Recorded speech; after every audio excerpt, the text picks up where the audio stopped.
ምቹ አይደለም የምንለው ጊዜ ሲመጣ የምንሸሽ የምንጠወልግ የምንደርቅ ለእሳት ብቻ ለሲኦል ከክርስቶስ ርቀን ለመጣል ምቹ የምንሆን ሰዎች አለን። አምላክ መንፈስ ቅዱስ የእግዚአብሔር መንፈስ የሚወርድባት ስፍራ፣ ቅዱሳን መላእክት ያሉባት ስፍራ፣ እግዚአብሔር በክብር በሞገስ የሚገለጥባት ስፍራ ቤተ ክርስቲያን ኢየሩሳሌም ክርስትና በእምነት መጽናት ነው። ሞትን ድል በሚያደርገው በእግዚአብሔር ዘንድ ሞትን ድል እንደምናደርግ ማመን ነው። ኢየሩሳሌም የምንወጣበት ብዙ አጋጣሚ አለ።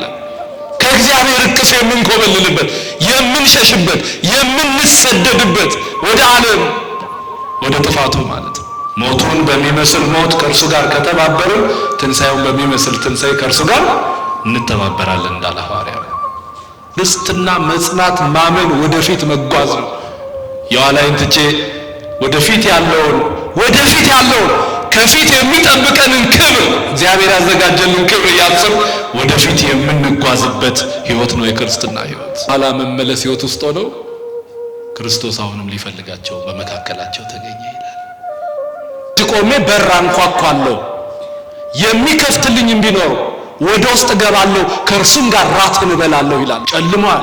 ተስፋ የምናደርገው የምንደላደልበት፣ የምንመቻችበት፣ የምንዘናጋበት ወቅቱ፣ ሰዓቱ፣ ጊዜው ገና ነው የምንልበት ጊዜ ሁሉ አልፏል።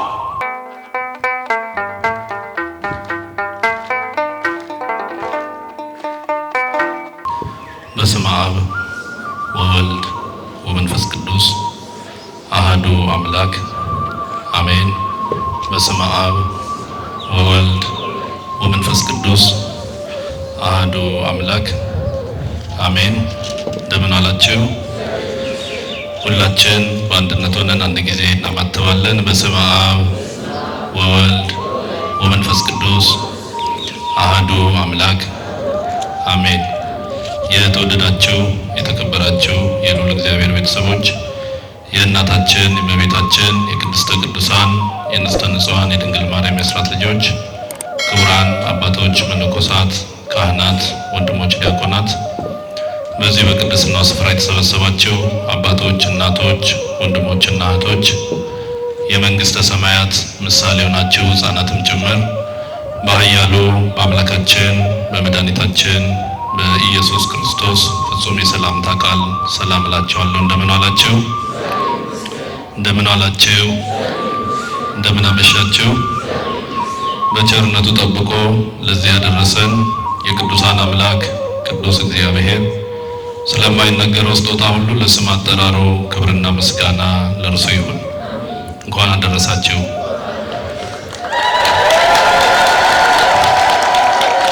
ክርስቶስ ተንሥአ እሙታን አሰሮ ለሰይጣን ሰላም ኮነ።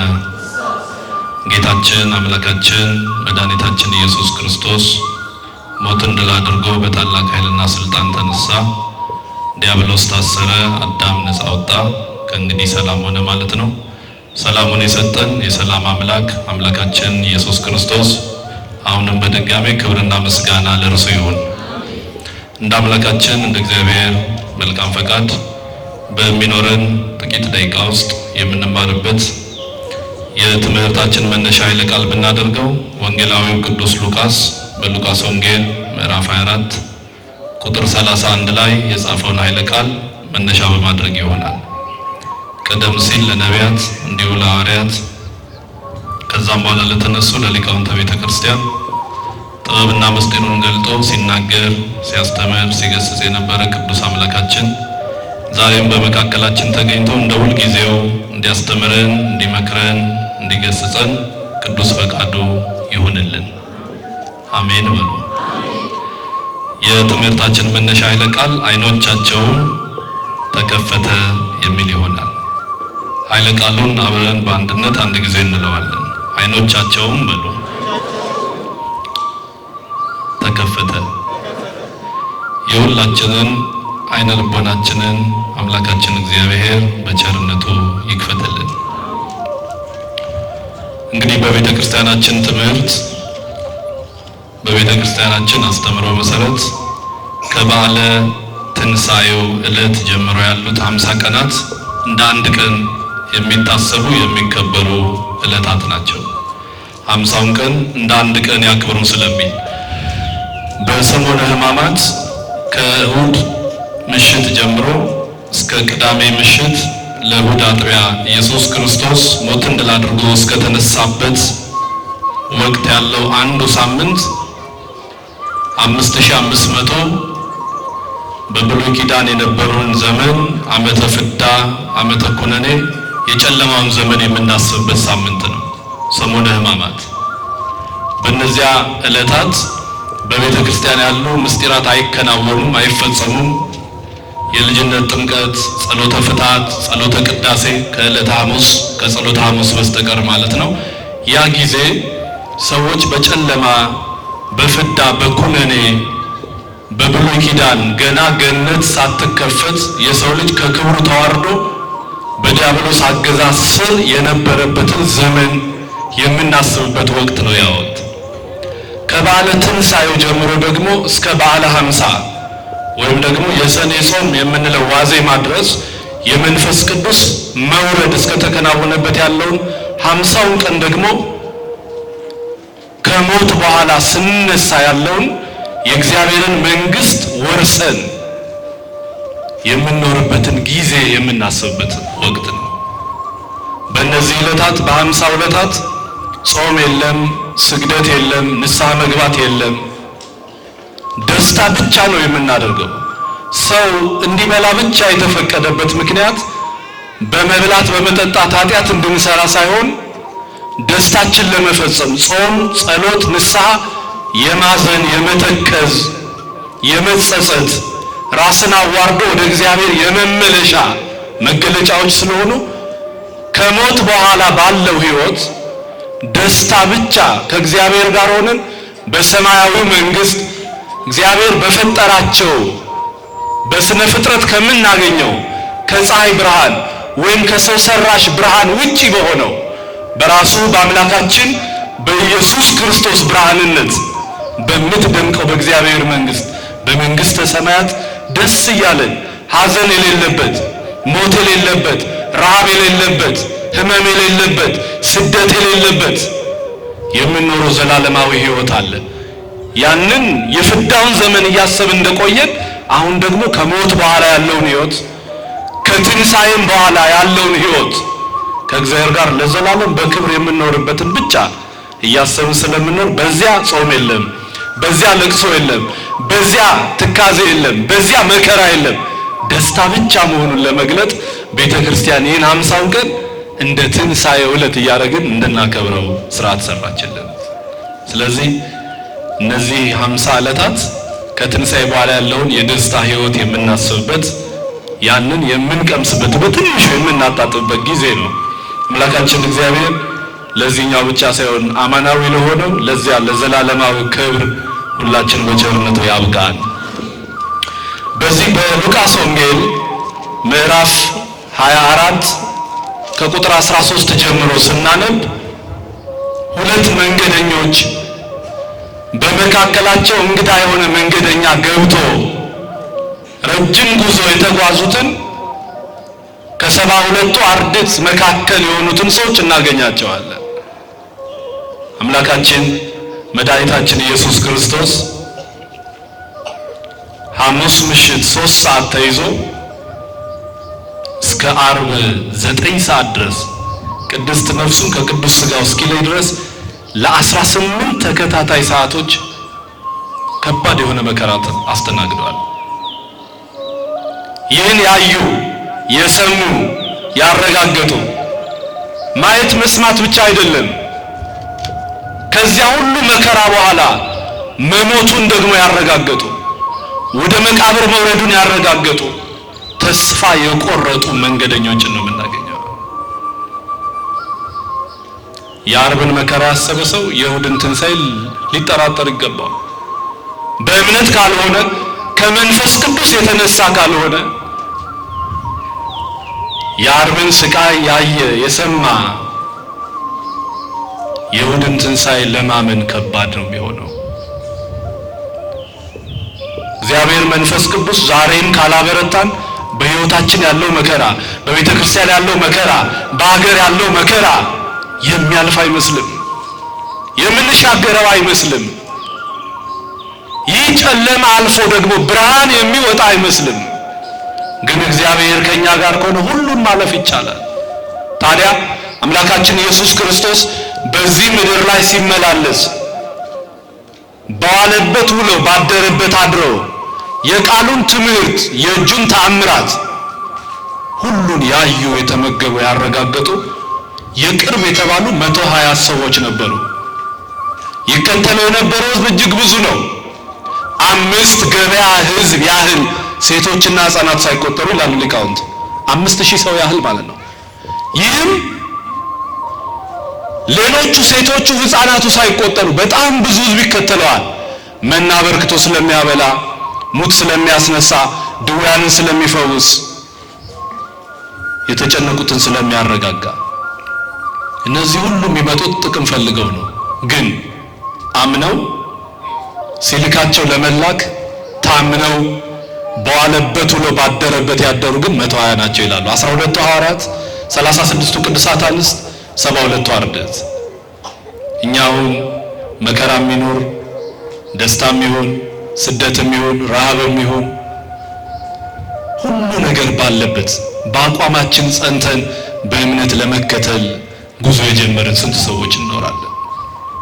የጎደለብናለን፣ የታመምናለን፣ ያዘንናለን። ስለ ጉድለታችን ብቻ እግዚአብሔርን እንከተላለን።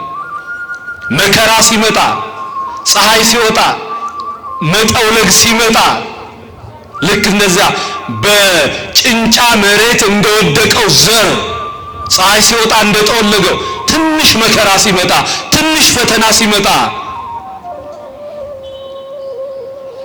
ምቹ አይደለም የምንለው ጊዜ ሲመጣ የምንሸሽ፣ የምንጠወልግ፣ የምንደርቅ ለእሳት ብቻ ለሲኦል ከክርስቶስ ርቀን ለመጣል ምቹ የምንሆን ሰዎች አለን። አምላካችን እግዚአብሔር በሁሉ እንድንጸና በቸርነቱ ይርዳል።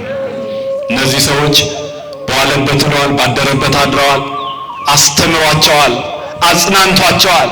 ከጥፋታቸው ስፍራ በፍቅሩ ማርኮ እንዲከተሉት አድርጎ ኃላፊነት አደራ አሸክሟቸዋል።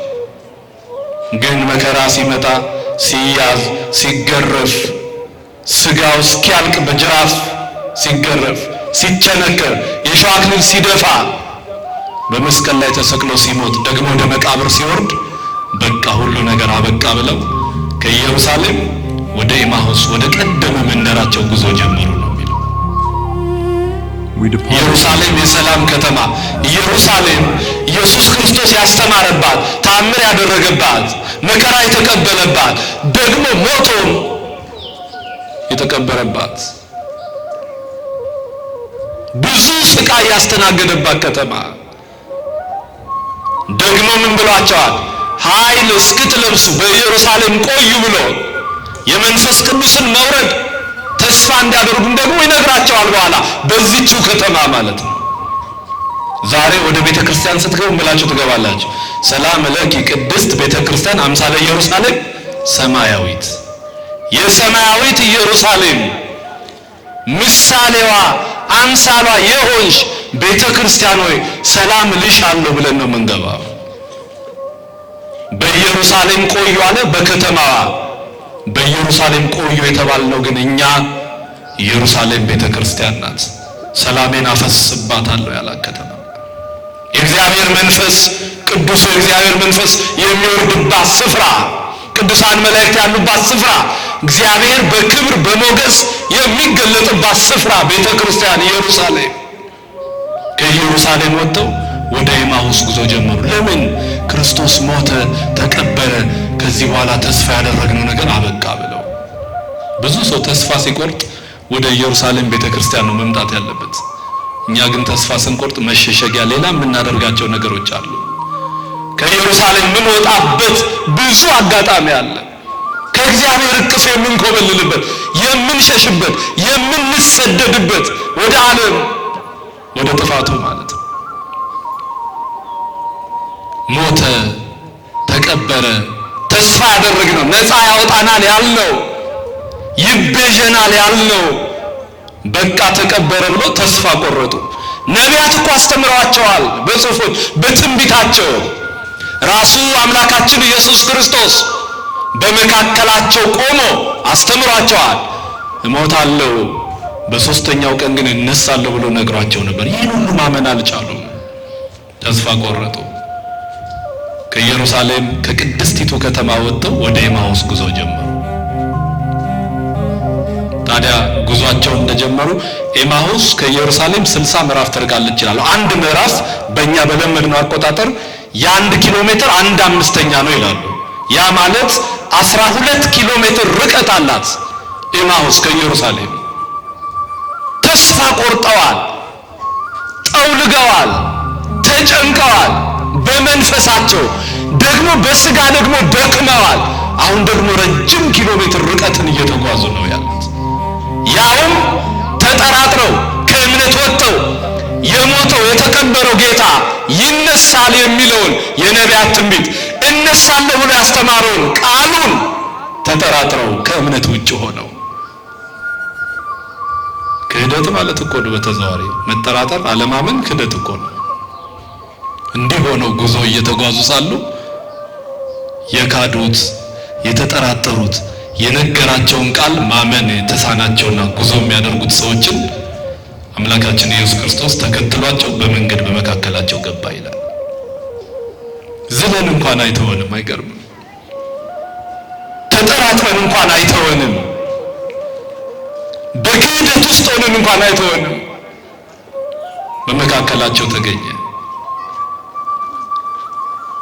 እናንተ ሰዎች ዝላችሁ ጠውልጋችሁ ተስፋ ቆርጣችሁ በእንዲህ ያለ ድካም ውስጥ እየተነጋገራችሁ የምትሄዱት ስለምንድን ነው አላቸው። አንተ ለኢየሩሳሌም እንግዳ ነህን አሉት። ሉቃስና ቀለዮጳ ይባላሉ የቤተ ክርስቲያን መተርጉማን። ቀለዮጳ የራሱ የሉቃስ ሌላኛው ስሙ ነው። ሉቃስና ኒቆዲሞስ ናቸው ይላል። ኒቆዲሞስ የጌታን ሥጋ ከመስቀል ላይ አውርዶ በአዲስ መቃብር ያኖረ የእግዚአብሔር ወዳጅ ነው። ስለምንድን ነው የምትነጋገሩት? እንዲህ ዝላችሁ ጠውልጋችሁስ የምታወሩት ስለምንድን ነው አላቸው። አንተ ለኢየሩሳሌም እንግዳ ነህን? በዚህች ሀገር የተሰራውን ነገር አልሰማህምን አሉት።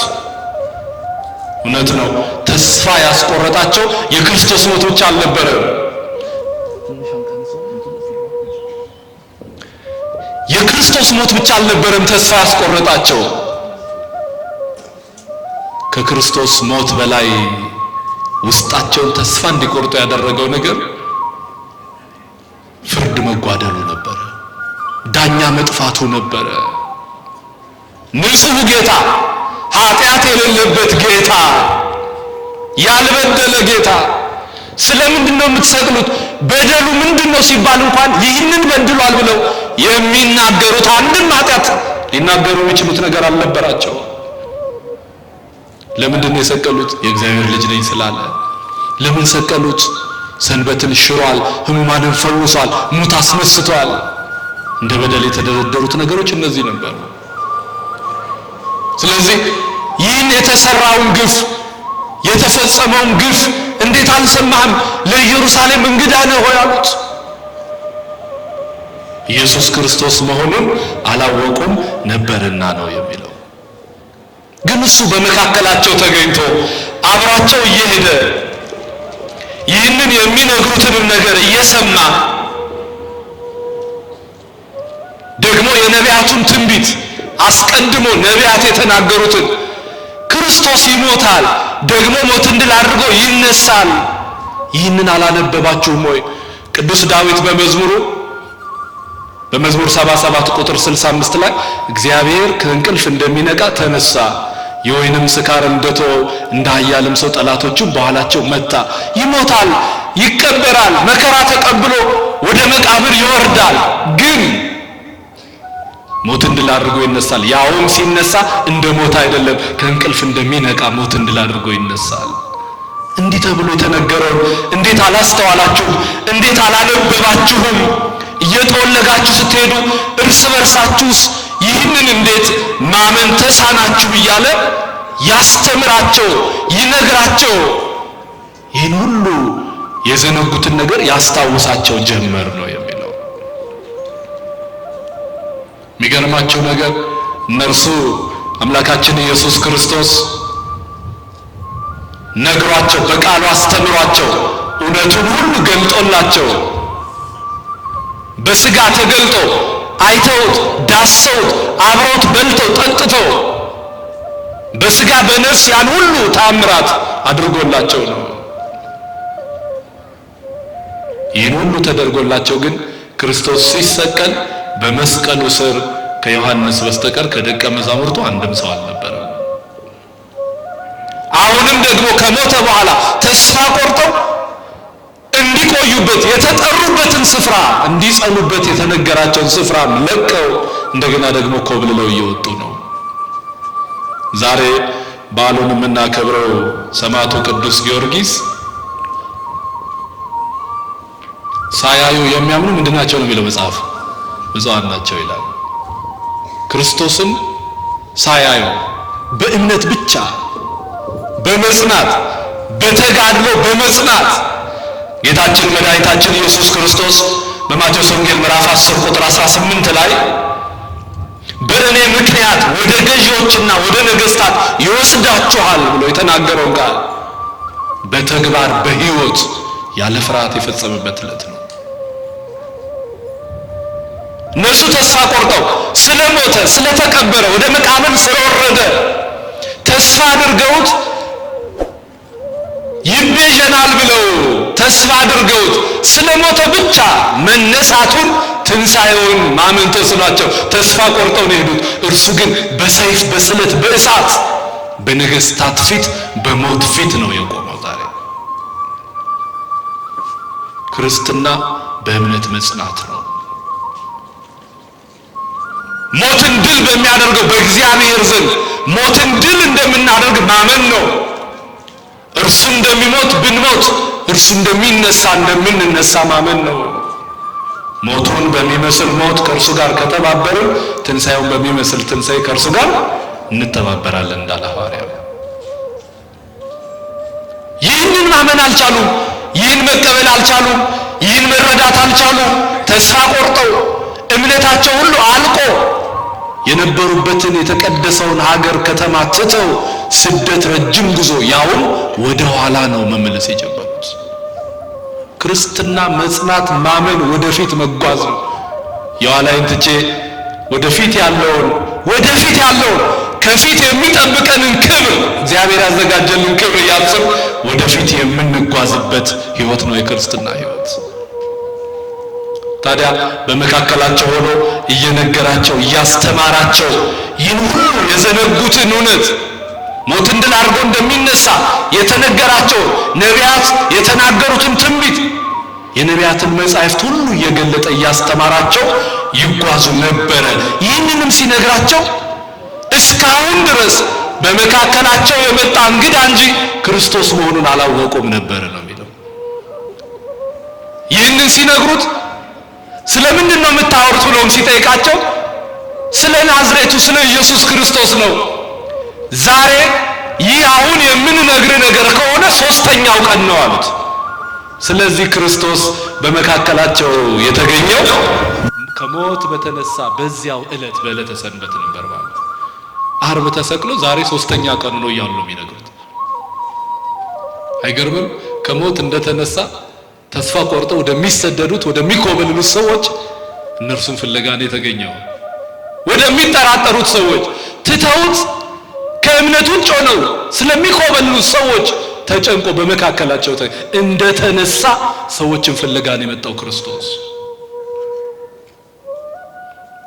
እንዲያውም የሚገርመው አለው ዛሬ ወደዚህ ጉዞ ስንጀምር ሴቶች መጥተው ከሞት ተነስቷል መቃብሩ ባዶ ነው ብለው አስገረሙን። ሴቶቹ እኮ መጥተው መቃብሩ ባዶ መሆኑን አይተው መጥተው ነግረዋቸዋል። ጉዞ ከመጀመራቸው በፊት መቃብሩ ባዶ ነው፣ በመቃብር የለም፣ መቃብር ውስጥ ነጫጭ ልብስ የለበሱ ሁለት መላእክት ለምን እዚህ ትፈልጉታላችሁ? እንደተናገረ ተነስቷል ብለው ነገሩን ብለው ነግረዋቸዋል። ነቢያት በትንቢት ክርስቶስ ራሱ በአካል በመካከላቸው ሆኖ ደግሞ ከሞት መነሳቱን መቃብሩ ባዶ መሆኑን በመላእክት ምስክርነት የሰሙ ሴቶች ነግረዋቸዋል። ይህን ሁሉ ሰምተው ነው ማመን የተሳናቸው። አምላካችን እግዚአብሔር ከእምነት እንዳንወጣ በቸርነቱ ይርዳል። እንዲህ ግጥም ብሎ መቀመጥ በቤተ ክርስቲያን መሰብሰብ አይደለም፣ በእምነት መኖር ይገባል። የመላእክት ምስክርነት ሰምተው ሴቶቹ በአካል መቃብር ወርደው ባዶ መሆኑን ነግረዋቸው ራሱ ክርስቶስ እነሳለሁ ብሎ አስተምሯቸው ነቢያት አስቀድመው ከሺህ ዓመታት በፊት ይሞታል ይነሳል ብለው ትንቢት ተናግረው ይህን ሁሉ አውቆ አለማመን አለመታደል ነው። ዛሬ እግዚአብሔር ስንት ነገር በቃሉ ነገረን። እስከ ዓለም ፍጻሜ አብሬያችሁ ነኝ፣ አይዟችሁ አለን፣ እኔ ከእናንተ ጋር ነኝ አለን። በሚያስጨንቋችሁ ፊት ሁሉ ምን እንደምትናገሩ አትጨነቁ። በክፉ ዘመን በመከራ ዘመን አብሮ እንደሚሆን ከኛ ጋር እንደማይለይ እግዚአብሔር ነገረን። ዛሬ ግን ብዙ የሚያስጨንቀን ነገር አለ። ሰው ማመን ካልቻለ በቤተ ክርስቲያን ስለኖረ ብቻ ትርጉም አይመጣም። ማመን አለብን። እነዚህ ሰዎች ከእምነት ውጭ ሆነው ይህን ሁሉ ምስክርነት ይህን ሁሉ ማረጋገጫ አግኝተው አሁንም ግን ስደት ላይ ናቸው። ወደ ኋላ እየተመለሱ ነው። ወደ ሀገራቸው እየኮበለሉ ነው። ስንት ሰው ዛሬ በስደት ላይ ነው ያለው። በልቡ የሚሰደድ ሰው አለ ከእምነት ውጭ ሆነው ይህ ነገር አይሆንም ለእግዚአብሔር የሚሳነው ነገር ያለ እስኪመስለን ድረስ የመከራችንን ብዛት እያየን የእግዚአብሔርን ማዳን የዘነጋንባቸው ሌሊቶች ጥቂት አይደሉም። እንደ ኤማሁስ ሰዎች ይሄ ደግሞ ለኛ ብቻ አይደለም፣ ለበቁት ለበረቱት እግሩ ስር ቁጭ ብሎ ለተማሩት ከተመረጡት ከ120ዎቹ ከእነርሱም እኮ ነው። ሐዋርያት እኮ ናቸው ክርስቶስ ሲያዝ የተበተኑት። 72ቱ አርድእት ተበትነዋል። 120 ቤተሰብ በመስቀሉ ስር አልነበሩ። ዛሬም የቤተ ክርስቲያን ፈተናዋ ይሄ ነው። በክርስቶስ የመጣ መከራ፣ በእርሱ ላይ የደረሰው መከራ በስሙ ተጠርተናልና በስሙ ልናምን ብቻ ሳይሆን በስሙ መከራ ልንቀበልም ጭምር ይገባል። ክርስትና ይሄ ነው። ክርስትና መከራ መቀበልም ጭምር ነው። መዘመር ብቻ አይደለም፣ ማመስገን ብቻ አይደለም፣ ነጩን ለብሶ መድመቅ ብቻ አይደለም። ክርስቶስ መከራ መቀበልን ራሳን አሳልፎ እንደሰጠ ሁሉ ክርስቲያኖች ይህን ይቀበሉ ዘንድ ይገባቸዋል። ይህንን ግን የመከራውን ቀን የመከራውን ዕለት ግን ታግሰው በእምነት ጸንተው የእርሱን ማዳን ተስፋ አድርገው መጠበቅ አልቻሉም። ከኢየሩሳሌም ከቤተ ክርስቲያን ልክ እንደጠፋው ልጅ እኮ ነው ከአባቱ ቤት የኮበለለው ልጅ አለ። ልክ እንደዚያ እነዚህም ሰዎች ከኢየሩሳሌም ከተቀደሰችው ከተማ ክርስቶስ ካስተማራባት ምድር ወደ ኤማሁስ ወደ ቀደመው ግብራቸው ተመለሱ። ብዙ ሰዎች ወደ ቤተ እግዚአብሔር መተን ከእግዚአብሔር ጋር መኖር ጀምረን መማር ጀምረን ማስቀደስ ጀምረን ንስሐ ጀምረን ማመስገን ጀምረን የቅድስናን ጉዞ ጀምረን ትንሽ ፈተና መከራ ሲመጣ ሁሉን ትተን ደግሞ ወደ ተፋነው ነገር ወደ ተውነው ነገር እንመለሳለን።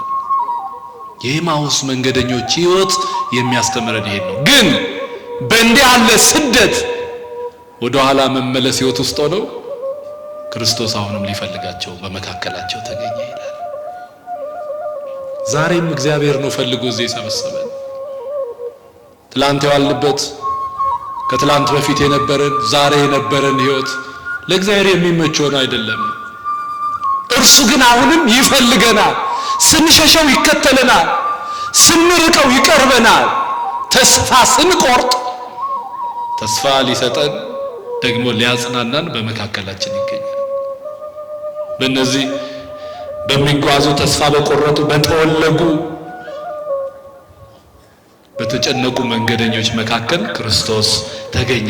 ይህን ሁሉ እያስተማራቸው ታዲያ ይህ ምን ያስደንቃል? እንደሚሞት ተነግሯል፣ ደግሞ እንደሚነሳም ተናግሯል፣ ነቢያቱም በትንቢታቸው ተናግሯል እያለ የነቢያቱን ትንቢት ከመዝሙራት እየጠቀሰ ከቅዱስ ዳዊት መዝሙር ይህን ሁሉ እየነገራቸው በሕይወታቸው ውስጥ የጠፋውን ማመን የዘነጉትን እውነት። በነገራችን ላይ ክርስቲያኖች ሰይጣን ትልቁ የሰው ልጆችን የሚያጠቃበት ፈተናው እውነትን እንዳንረዳ ከኛ መሰወር ነው።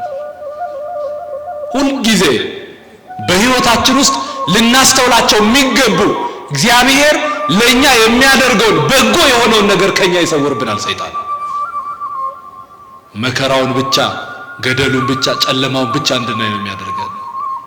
እነሱ ይህ ብቻ ስለታያቸው ነው ተስፋ ቆርጠው ጉዟቸውን ወደ ኋላ ያደረጉት።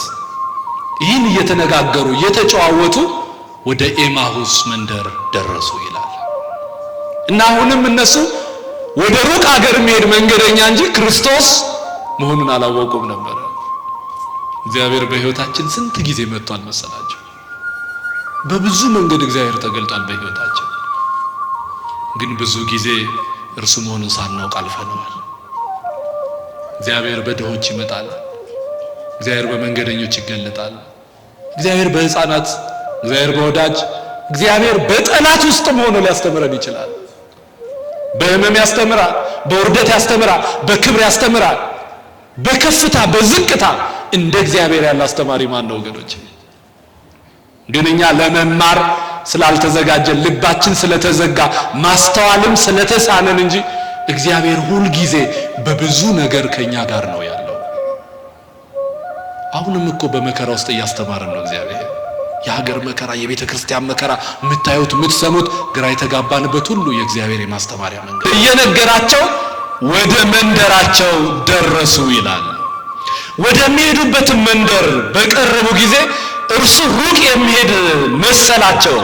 እነርሱም ቀኑ ማታ ቀርቧልና ከኛ ጋር እደር አሉት ይላል። ቀኑ መሽቷልና ከኛ ጋር እደር አሉት። ቀኑ ምን ብለዋል? አልመሸም። አሁን ይሄን ምሽት አይደለም እላችሁ። እድሜያችን አልጨለመም፣ አላሽቆለቆለም። አንድ ቀን ስንኖር በህይወት አንድ ቀን ወደ መቃብር እየቀረብን ነው። አንድ ቀን ስንጨምር አንድ ቀን ወደ ሞት እየተቀረብን ነው። ቀኑ መሽቷል።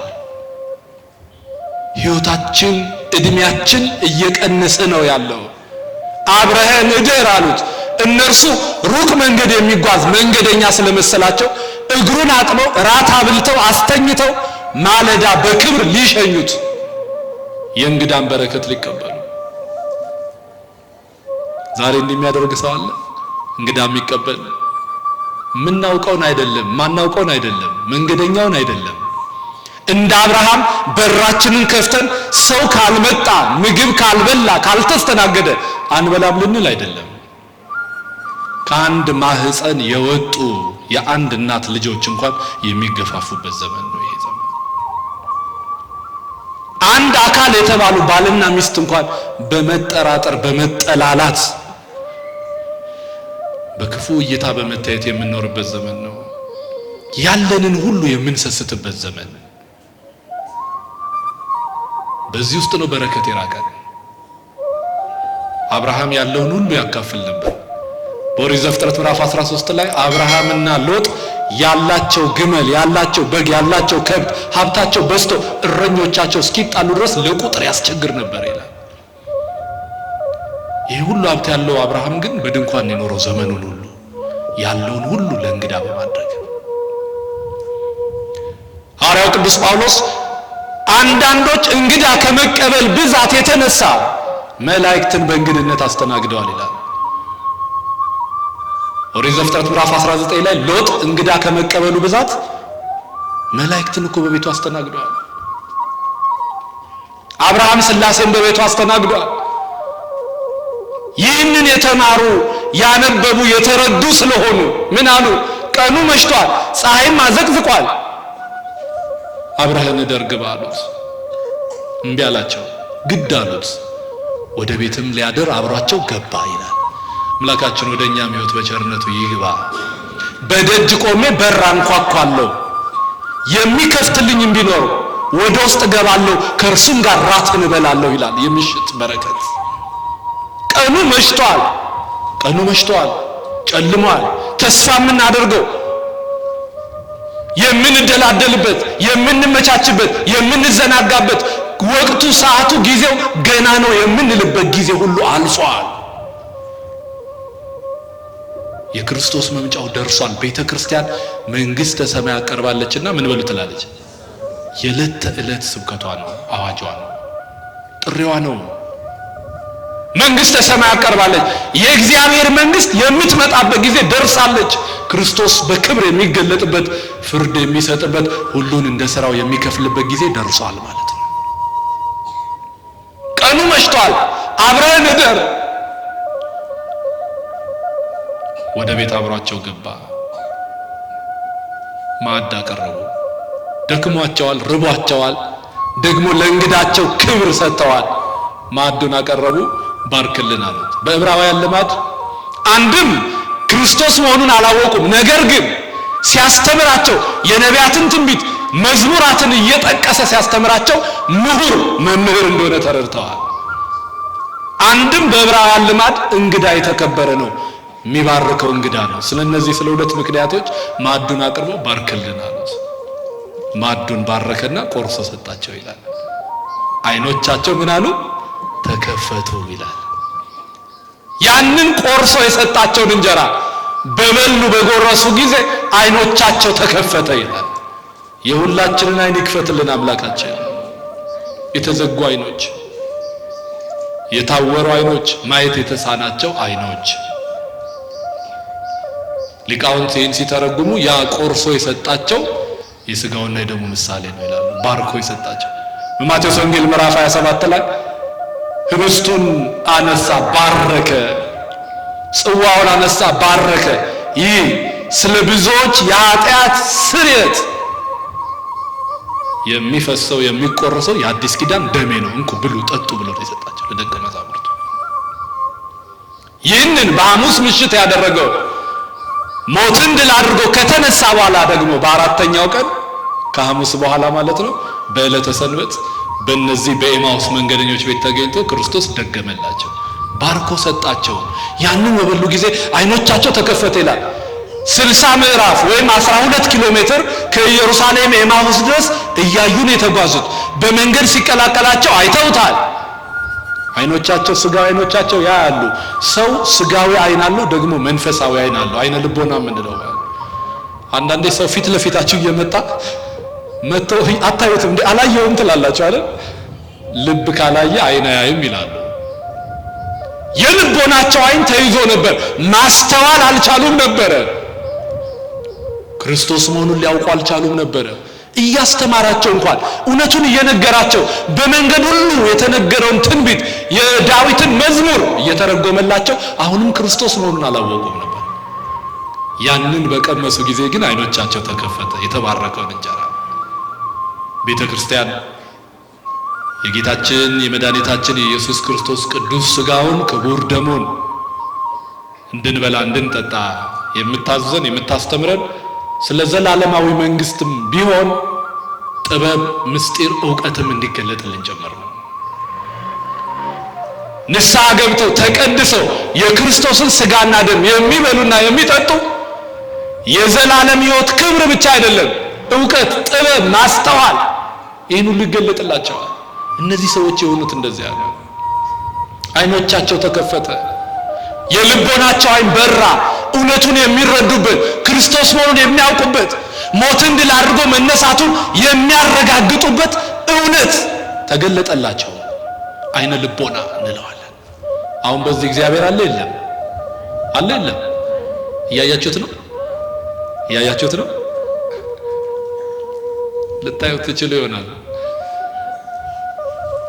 ሰው አይነ ልቦናው ሲበራ በዙሪያው ያለውን ችግር ብቻ አይደለም፣ በዙሪያው ያለውን የእግዚአብሔርን ጥበቃ ቸርነት መመልከት ይችላል።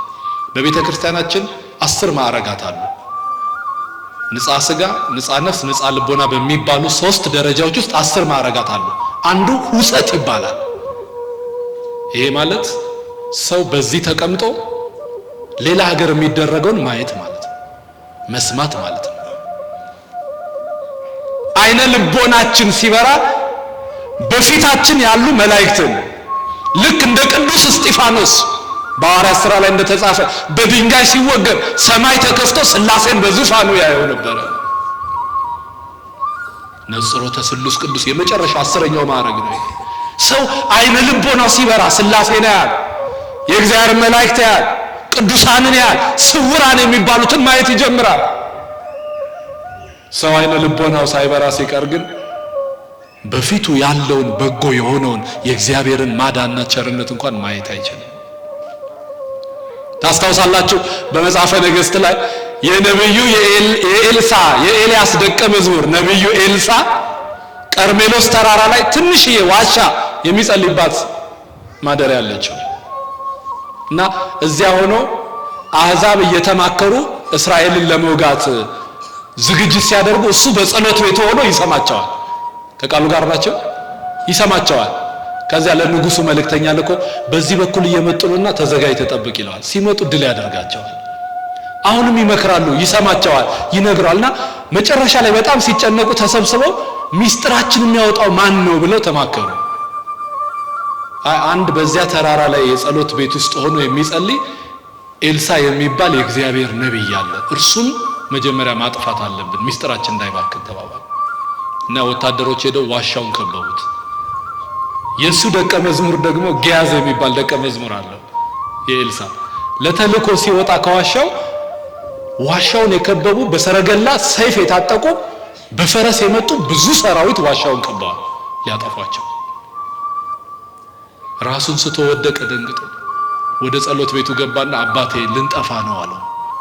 ምን እንዳለ ታውቃላችሁ? የዚህም ብላቴና የልቦናውን አይኖች ክፈት ብሎ ወደ እግዚአብሔር ጸለየ። ሂዱጣና ያለው ከፍቶ ሲመለከት እነሱን ከከበቧቸው ወታደሮች ፊት ለፊት ክንፋቸውን የዘረጉ የእሳት ሰይፍ የታጠቁ ተቆጥረው የማያልቁ የእግዚአብሔር መላእክት እየጠበቋቸው ነበር ይላል። በእምነት የልቦናችን አይን ሲከፈት ከሚያጠፋን የጥፋት ሰራዊት በላይ የሚጠብቁንን የእግዚአብሔር መላእክት ማየት እንጀምራለን። እግዚአብሔር ከእኔ ጋር ነው ማለት እንጀምራለን። እግዚአብሔር እያለልኝ ምን ሆናለሁ ማለት እንጀምራለን።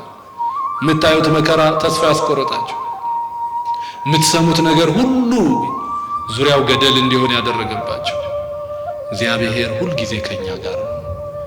ትተነውም ከኛ ጋር ነው፣ ኮብልለንም ከኛ ጋር ነው፣ ተሰደንም ከኛ ጋር ነው፣ ከእምነት ዝለንም እግዚአብሔር ከኛ ጋር ነው። ያልጠፋ ነው ከእግዚአብሔር ቸርነት ምሕረት የተነሳ ነው። ሁል ጊዜ አይተውንም በምሕረቱ።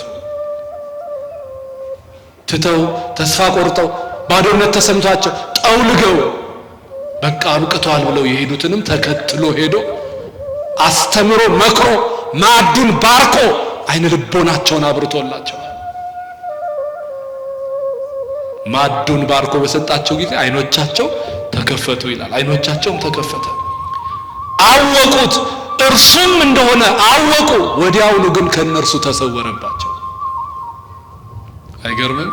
12 ኪሎ ሜትር ተነስቶ ሞትን ድል አድርጎ ተነስቶ 12 ኪሎ ሜትር ከሁለት ስደተኞች ተስፋ ከቆረጡ ጋር የሄደው ለካ ሁለት ተስፋ የቆረጡ ሰዎችን ለመታደግ ነው። ለሁለት ሰውም ነፍስ ግደዋል እግዚአብሔር። ለዚህ ሁሉ መንጋ አይደለም፣ ለአንድ ሰውም ለሁለት ሰውም ነፍስ ይጨነቃል እግዚአብሔር። ማንም ይሞት ዘንድ የእግዚአብሔር ፈቃድ አይደለም። ዮሐንስ ምንድን ያለው?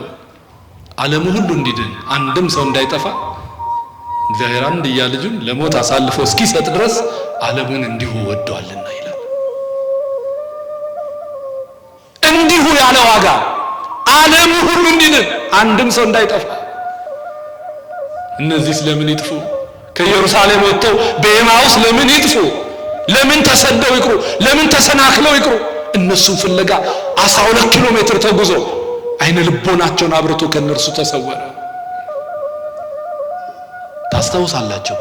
በሰማርያ አንዲት ሴት ፍለጋ በጠራራ ፀሐይ ኢየሱስ ክርስቶስ የውሃው ጉድጓድ ድረስ ሄዷል እኮ አንዲት ሴት ፍለጋ።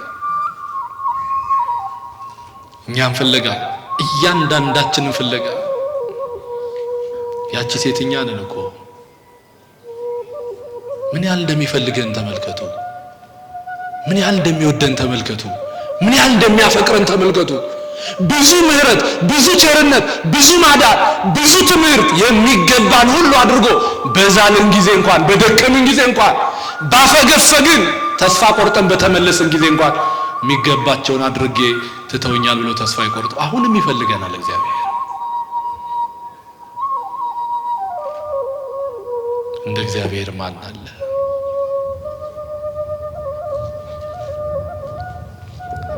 እርሱ መሆኑን አወቁ፣ እርሱም ከእነርሱ ተሰወረ ይላል። እርስ በርሳቸውም በመንገድ ሲናገረን መጻሕፍትንም ሲከፍት ልባችንን ይቃጠልብን አልነበረምን ተባባሉ።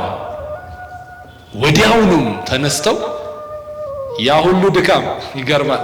ያመ ሲያገኛቸው ምን ያላቸው? ተስፋ ቆርጣችሁ ጠውልጋችሁ። ጠውልገዋል፣ ተስፋ ቆርጠዋል። ሰው የሚጠውል ደስ ሲለው ሰው ፊቱ ይበራል አይደል? ተስፋ ሲቆርጥ ደግሞ ፊቱ ይጠወልጋል፣ ይጠቁራል፣ ይጨልማል። ደክመዋል፣ ጠውልገዋል፣ ተስፋ ቆርጠዋል።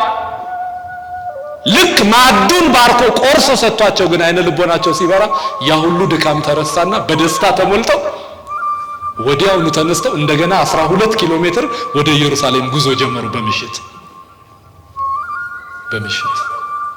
ወደ ማን? ወደ ኢየሩሳሌም።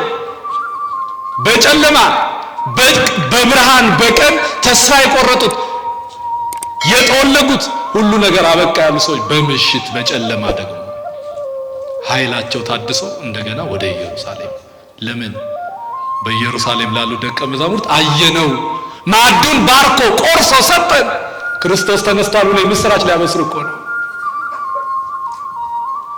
ትንሣኤን አይተው ሞትን ድል አድርጎ መነሳቱን አይተው ሊያድሩ አልፈቀዱም፣ ሊመሰክሩ። ዛሬ ከትንሣኤው ዕለት ጀምሮ በመግቢያችን ላይ የተለዋወጥነው ሰላምታ አላል። ክርስቶስ ተንሥአ እሙታን፣ ክርስቶስ ሞትን ድል አድርጎ ተነስቷል፣ በእውነት ተነስቷል። ይሄ የ50 ቀን የሰላምታ ድምፅ ነው። በትንሣኤው ወቅት ክርስቶስ መነሳቱን መመስከር የክርስቲያኖች ግዴታ ስለሆነ ትንሣኤ የተስፋ ሁሉ ፍጻሜ ነው። ክርስቶስ ከሰማያት ወረደ፣ ተወለደ፣ ክርስቶስ ተጠመቀ፣ ክርስቶስ መከራ ተቀበለ፣ ሞተ፣ ተሰቀለ እኛን ለማዳን ወደ መቃብር ወረደ እኛን ለማዳን። ሞቶ ቢቀርስ ክርስትና አይኖርም ነበር። ልደቱም ስደቱም ጥምቀቱም ስቅለቱም ሞቱም መጨረሻ ተስፋ ፍጻሜ ያገኘው በትንሣኤ ነው። ለዚያ ነው ሐዋርያው ቅዱስ ጳውሎስ ክርስቶስ ካልተነሳማ ስብከታችን ክርስትናችን ሁሉ ከንቱ ነው ይላል። ትንሣኤው ነው የትንሣኤ ጌታ፣ እኛም ደግሞ የትንሣኤ ልጆች ያሰኛል። ትንሣኤ የበዓላት ሁሉ በኩር ነው። ልደቱ፣ ቅድም እንዳልኳችሁ ጥምቀቱ፣ መከራው፣ ስቅለቱ ሁሉ ፍጻሜ ያገኘው በክብር በአሸናፊነት የተደመደመው በትንሣኤ ነው፣ ሞትን ድል አድርጎ በመነሳቱ። ይህን ልንመሰክር ይገባናል። ሞትን ድል አድርጎ የተነሳ በስልጣኑ በኃይሉ ክርስቶስ ብቻ ነው። እርሱ ሞትን ድል አድርጎ ሲነሳ ሁላችን ሞትን ድል አድርገን እንደምንነሳ ትንሣኤያችን ተረጋገጠልን። ስለዚህ ሞተን አንቀርም፣ ወደ መቃብር ወርደን አንቀርም። ትንሣኤ አለ። ከመቃብር በላይ ከሞት በላይ እንሆናለን። የማይሞት ሥጋ ተዋህደን እንነሳለን። ነፍስና ሥጋ ተዋህዶ የማይሞት የማይፈርስ የማይበሰብስ ሕያው የሆነ አካል ይዘን እንነሳለን። ወዲያውኑ ወደ ኢየሩሳሌም ተመለሱ። ወደ ደቀ መዛሙርቱ ወደ ጓደኞቻቸው መጡና 11 ደቀ መዛሙርት ከእነርሱም ጋር የነበሩትን ሁሉ ጌታ በእውነት ተነስቷል፣ ሞትን ድል አድርጎ ተነስቷል ብለው መሰከሩላቸው ይላል። ወገኖቼ አምላካችን ኢየሱስ ክርስቶስ ሞትን ድል አድርጎ ተነስቶ በተነሳበት ዕለት የፈለጋቸው ከተስፋ መቁረጥ፣ ከጭንቀት፣ ከስደት ዳግም ወደማይገባው ስፍራ ከመመለስ ያዳናቸው እነዚህ ደቀ መዛሙርት ናቸው። የሁላችን ሕይወት እንደነሱ ሆኗል። ዛሬ ስደት ነው፣ ተስፋ መቁረጥ ነው፣ ወደ ኋላ መመለስ ነው፣ ማፈግፈግ ነው። ከዚህ ሁሉ ነፃ የሚያወጣን አይኖቻቸውን የከፈተው አይኖቻቸውን ያበራው ተስፋ የሰጣቸው እርሱ መሆኑን በእምነት እንዲረዱ ያደረጋቸው ቆርሶ የሰጣቸው ህብስት ነው። ጥቂት ነገር እንበልና ትምህርታችንን እናብቃለን። ዛሬ በቤተ ክርስቲያን ከሰሞነ ሕማማት ውጪ ማለት ነው ዓመቱን ሙሉ ቤተክርስቲያን ዕለት ዕለት ይህንን የታረደውን በመስቀል ላይ ስጋውን ቆርሶ ደሙን አፍሶ የሰጠን ስጋውና ደሙን ትሰጠናለች። ግን ረሃብተኞች ነን። መንፈሳዊ ዓይናችን የታወረብን ነን። የልቦናችን ዓይኖች የተዘጉ ናቸው። ቅዳሴ ለምን እንደምትመጡት ለማስቀደስ እንዳትልኝ። ስጋውና ደሙ ማክበሪያ ነው ጸሎቱ አይደለም። ከጸሎቶች ሁሉ የተለየ ጸሎት ነው ቅዳሴ። ያ ቆርሶ ባርኮ የሰጣቸው ህብስት ወደ አማናዊ ወደ እውነተኛ የክርስቶስ ስጋና ደም በመስቀል ላይ እንደተቆረሰ እንደፈሰሰ ሆኖ ተለውጦ የሚቀርብልን የሚሰጠን የሚታደልበት ጸሎት ነው ቅዳሴ። በዚህ ተገኝተን ያ የታወረው ልባችን የሚያበራውን ተስፋ የቆረጠው ማንነታችን የጠወለገውን ማንነታችንን ዓለምልመን አድሰን የምንሄድበትን ህብስት ያንን የህይወት ምግብ የህይወት መጠጥ ግን ሁሉ ጊዜ እያየነው ነው የምንመለሰው። እነዚህ ስደተኞች እነዚህ ተስፋ የቆረጡ እነዚህ የጠወለጉ ያንን ቆርሶ ባርኮ የሰጣቸውን በበሉ ጊዜ ዓይኖቻቸው ተከፈተ፣ እርሱ መሆኑን አወቁ፣ ተስፋ አደረጉ፣ መጠውለጋቸው ቀረ፣ ድካማቸው ቀረ፣ ታድሰው እንደገና ወደ ኢየሩሳሌም ወደ ቤተ ክርስቲያን ወደ መንግስተ ሰማያት ያንን በበላን ጊዜ ኃይላችን ይታደሳል። የሲኦልን የሞትን ባህር እንሻገራለን ወደ ኢየሩሳሌም ሰማያዊት። ከላይ 3 ከታች 3 ሰማያት መሃል ላይ ያለች አራተኛ ሰማይ ኢየሩሳሌም ሰማያዊት። በዚህ እንደተሰበሰብን በኢየሩሳሌም ሰማያዊት ምን ይበለን? በዚያ ለመሰብሰብ ይህንን የተባረከውን እንጀራ መብላት ያስፈልጋል። ጌታ ባርኮ የሰጣቸው ይህን ለመብላት መስፈርቱ አንድ ነገር ብቻ ነው። ምንን መታጠብ ነው? ኃጢአትን መታጠብ፣ ንስሐ መግባት፣ ማመን፣ መመለስ።